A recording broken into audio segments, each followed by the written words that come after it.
Noong 2021, pumunta kami sa Onok Island sa Balabac, Palawan. At doon namin nakilala si Domeng.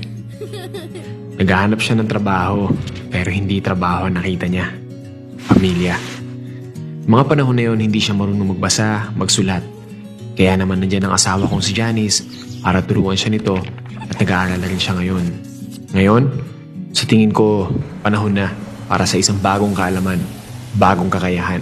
Nang sa ganon, mas maging mahusay pa siya sa mga susunod na pagkakataon. So, ako na magdadrive. Tibing, si Abby. Okay. Ingat. Kasi, para matuto na daw mag-drive dito sa trail. Ikaw, excited ka na ba? Sure.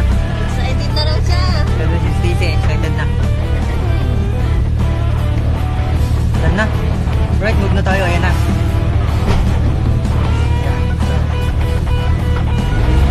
Oh! First time ko guys mag-drive sa jungle. Promise.